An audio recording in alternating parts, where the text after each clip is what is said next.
Halo dan selamat datang kembali. Coba deh jujur, Anda tim yang mana? Tim yang bisa bangun jam 5 pagi dengan seger atau tim yang otaknya baru benar-benar nyala setelah jam 10 malam? Haha, pertanyaan klasik ya. Iya kan? Ini sering jadi bahan bercandaan, tapi di baliknya itu ada perdebatan yang serius loh.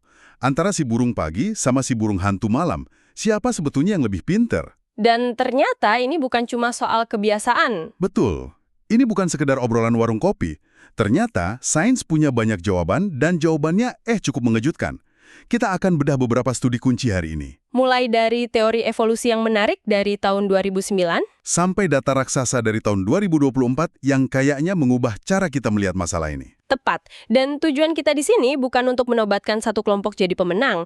Justru sebaliknya, kita mau lihat kenapa mitos orang begadang lebih cerdas ini bisa begitu kuat. Apa kata data terbaru yang lebih seimbang? Dan yang paling penting, kita akan bicara soal harga yang mungkin harus dibayar. Ini perjalanan untuk memahami ritme alami tubuh Anda dan gimana caranya bisa bekerja selaras dengannya, bukan justru melawannya. Oke, menarik sekali. Mari kita mulai dari akarnya. Gagasan bahwa para night owls ini lebih jenius itu kayaknya banyak dipopulerkan oleh satu studi dari tahun 2009. Studi oleh Satoshi Kanazawa. Nah, itu dia. Judulnya aja udah provokatif banget. Mengapa burung hantu malam lebih cerdas? Apa sih yang sebenarnya dia temukan? Studi Kanazawa ini memang sangat berpengaruh. Metodenya sebenarnya sederhana. Dia melihat data skor IQ dari sekelompok remaja, terus dia lacak kebiasaan tidur mereka pas udah dewasa. Oke, Hasilnya menunjukkan sebuah pola. Remaja dengan IQ sangat cerdas, skornya di atas 125, rata-rata tidurnya itu sekitar jam setengah 1 pagi. 1:30 pagi. Sementara itu, mereka IQ-nya di bawah 75, cenderung tidur lebih cepat, sekitar jam 11.41 malam. Tunggu sebentar. Kalau saya hitung-hitung, perbedaannya itu kan cuma sekitar 48 menit ya. Jujur aja, itu kedengarannya nggak terlalu signifikan. Anda nggak salah. Dan itu poin yang sangat kritis. Oh, oke. Untuk kehidupan sehari-hari, ya beda kurang dari 1 jam itu mungkin nggak terasa. Tapi dari sudut pandang statistik, perbedaan itu cukup konsisten untuk bikin peneliti bilang, ini bukan kebetulan. Jadi ada polanya ya. Ada polanya. Tapi Anda benar, yang bikin studi ini meledak itu bukan angka 48 menitnya. Sihirnya itu ada di narasi evolusi yang Kanazawa bangun di atasnya. Nah, ini dia bagian yang saya penasaran. Hipotesis Savannah IQ kan? Kedengarannya kayak judul film petualangan. Haha, bisa dibilang gitu. Teorinya begini, bayangkan nenek moyang kita ribuan tahun lalu, manusia itu kan secara alami makhluk diurnal. Maksudnya, aktif di siang hari? Betul. Jadi program biologis bawaan kita itu untuk aktif pas terang buat berburu, terus istirahat di malam hari pas gelap dan berbahaya. Itu pengaturan pabrik kita, gitu. Oke, masuk akal. Nah, karena Zawa berargumen kalau kecerdasan yang lebih tinggi itu berevolusi bukan cuma buat menyelesaikan masalah yang itu-itu aja, tapi untuk beradaptasi dengan situasi yang benar-benar baru. Sesuatu yang menyimpang dari program standar. Saya mulai paham. Jadi karena aktif di malam hari itu sesuatu yang nggak biasa secara evolusioner, Tepat. maka cuma individu dengan kecerdasan lebih tinggi yang bisa ibaratnya mengoverride program biologis bawaan mereka untuk tidur pas gelap. Gitu kira-kira. Tepat sekali. Menurut teori ini, begadang itu sebuah tanda fleksibilitas kognitif. Kemampuan untuk menekan insting purba dan mencoba perilaku baru. Ini narasi yang sangat kuat dan menggoda ya. Keren kan? Seolah-olah para night owls ini adalah pemberontak evolusioner yang cerdas. Makanya teori ini populer banget. Sangat menggoda. Tapi ya itu tadi, teori ini kan dibangun di atas perbedaan waktu tidur yang nggak terlalu besar. Dan studinya dari tahun 2009. Dalam dunia sains, 15 tahun itu lumayan lama. Lama betul. Pasti ada perkembangan baru kan? Ada data yang lebih baru dan lebih besar yang menguji ulang ide ini? Pertanyaan yang bagus sekali dan jawabannya tentu saja ada. Nah, disinilah ceritanya jadi jauh lebih rumit tapi juga jauh lebih menarik. Oke. Mari kita lompat ke tahun 2024.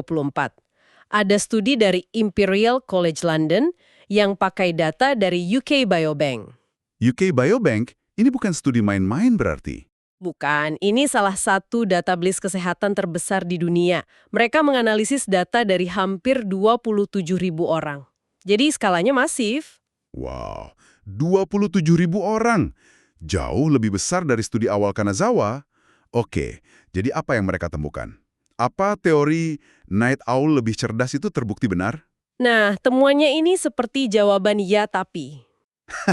Selalu ada tapinya ya? Selalu. Mereka memang menemukan bahwa orang yang suka begadang itu menunjukkan kinerja yang sedikit lebih baik pada beberapa tes kognitif.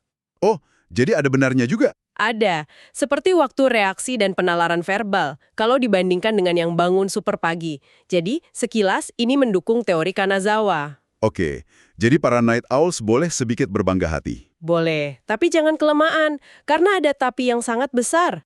Pertama, peneliti menekankan kalau keunggulan ini secara statistik sangat kecil. Sekecil apa? Faktor-faktor lain kayak usia Anda, tingkat pendidikan, kondisi kesehatan, itu dampaknya jauh lebih besar pada fungsi otak dibandingkan jam tidur. Poin penting. Kedua, dan ini yang paling menarik, mereka menemukan bahwa orang dengan tipe tidur menengah, yang nggak terlalu pagi dan nggak terlalu malam, ternyata punya hasil tes yang hampir sama baiknya dengan para night owls. Wah, ini plot twist. Jadi ini bukan pertarungan dua kubu, pagi lawan malam. Bukan. Ada kubu tengah yang ternyata sama kuatnya. Ini mengubah segalanya. Tepat. Ini menggeser fokusnya. Mungkin yang penting bukanlah menjadi burung hantu, tapi punya fleksibilitas dalam ritme tidur. Fleksibilitas. Dan ada satu hal lagi yang sangat ditekankan. Temuan ini adalah korelasi asosiatif, bukan hubungan sebab akibat atau kausal. Oke, jelaskan lebih sederhana. Apa bedanya? Gini analoginya, penjualan es krim dan serangan hiu itu sama-sama naik di musim panas. Apa artinya makan es krim menyebabkan serangan hiu? Tentu enggak. Tentu tidak. Ada faktor ketiga, yaitu cuaca panas, yang menyebabkan keduanya terjadi. Nah, dalam kasus ini, begadang tidak secara otomatis membuat Anda lebih pintar. Oke. Bisa jadi, orang yang punya tipe kepribadian tertentu, misalnya lebih analitis atau kreatif, kebetulan lebih suka bekerja di malam hari yang sunyi. Jadi kebiasaan begadang itu akibat dari cara berpikir mereka, bukan penyebab kecerdasan mereka. Poin yang sangat penting. Jadi jangan harap IQ Anda bakal naik cuma karena Anda mulai maksa begadang sampai jam 2 pagi. Haha, tepat sekali. Anda mungkin cuma akan dapat kantong mata, bukan skor IQ yang lebih tinggi. Oke. Pada akhirnya, kesimpulan dari studi raksasa ini sangat bijak. Mereka bilang yang terpenting bukanlah kapan Anda tidur, tetapi seberapa baik Anda menjalani hidup di sekitar ritme tersebut. Ini tentang keselarasan. Oke. Jadi kalau kita simpulkan sampai sini, mitos night owl lebih cerdas itu ada sedikit kebenarannya. Tapi keunggulannya tipis banget. Dan mungkin bukan hubungan sebab akibat. Tepat. Sekarang, ini membawa saya ke pertanyaan berikutnya.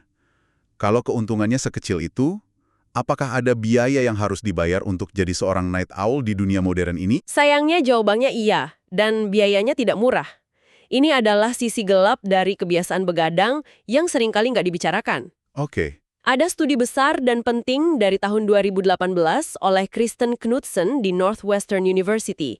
Ini menyoroti hal itu dengan sangat gamblang. Saya baca temuannya, dan angkanya cukup bikin saya merinding. Mereka menemukan para night owls punya resiko kematian dini 10% lebih tinggi. 10%. Angka yang signifikan. Itu angka yang signifikan. Kenapa bisa begitu? Apa malam hari itu beracun? Bukan malamnya yang berbahaya. Masalah utamanya adalah fenomena yang disebut social jet lag atau jet lag sosial. Social jet lag. Bayangkan ini, jam biologis internal Anda atau kronotipa Anda bilang waktu ideal Anda tidur itu jam 2 pagi dan bangun jam 10 pagi. Tapi dunia nggak peduli. Bener. Kantor Anda harus masuk jam 8 pagi, anak Anda harus diantar sekolah jam 7 pagi. Akibatnya, setiap hari Anda mengalami jet lag mini. Anda dipaksa bangun beberapa jam lebih awal dari yang seharusnya. Dan tubuh Anda terus-menerus dalam kondisi stres. Betul sekali. Wah, ini terdengar suram sekali buat saya yang seringkali baru bisa panas setelah jam 10 malam. Jadi, pada dasarnya kita dihukum oleh masyarakat yang beroperasi di waktu pagi. Dihukum mungkin kata yang terlalu kuat, tapi Anda menangkap esensi masalahnya. Knudsen menggambarkannya dengan sempurna. Sulit bagi orang yang terbiasa begadang untuk hidup di dunia orang yang bangun pagi. Ketidakcocokan kronis ini punya banyak konsekuensi negatif. Secara psikologis, ini menyebabkan stres karena Anda selalu merasa lelah dan gak sinkron. Secara metabolik, tubuh Anda bingung. Anda makan di waktu yang aneh untuk sistem pencernaan. Dan cenderung kurang olahraga juga ya. Betul, karena energi terkuras untuk melawan rasa kantuk di pagi hari. Studi itu juga menyebut soal kebiasaan lain kan, seperti karena terjaga sendirian di malam hari, mungkin ada kecenderungan merokok atau ngemil makanan yang nggak sehat. Tepat sekali. Dan ini diperkuat lagi oleh temuan lain dari Stanford di tahun 2024. Mereka menemukan kebiasaan begadang juga sangat terkait dengan kesehatan mental yang lebih buruk. Termasuk depresi dan kecemasan. Iya, tingkat depresi dan kecemasan yang lebih tinggi.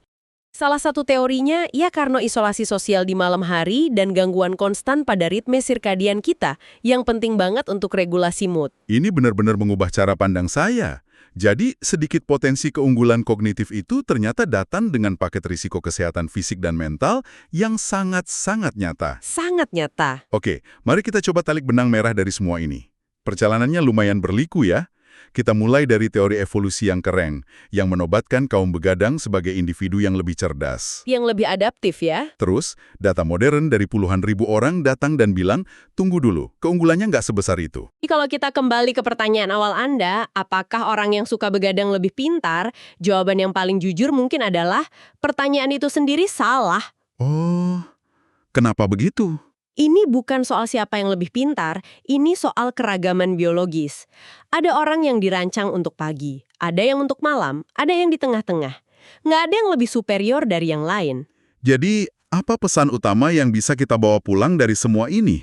Apa yang harus saya lakukan kalau saya secara alami seorang night owl? Apa saya harus pasrah dengan risiko kesehatan itu? Tentu tidak. Pesan utamanya justru sangat memberdayakan. Kunci untuk hidup lebih sehat dan berpikir lebih tajam itu bukan dengan melawan jam biologis Anda, Tapi, tapi dengan menghormatinya. Bekerja samalah dengan tubuh Anda. Kenali kapan Anda paling produktif, paling kreatif, dan paling lelah. maksudnya alih-alih mencoba mengubah diri saya jadi morning person, saya sebaiknya cari cara agar hidup saya lebih cocok dengan ritme alami saya. Persis! Kalau otak Anda paling tajam jam 11 malam, jangan merasa bersalah. Coba rancang hari Anda di sekitarnya. Mungkin Anda bisa negosiasi jam kerja yang lebih fleksibel.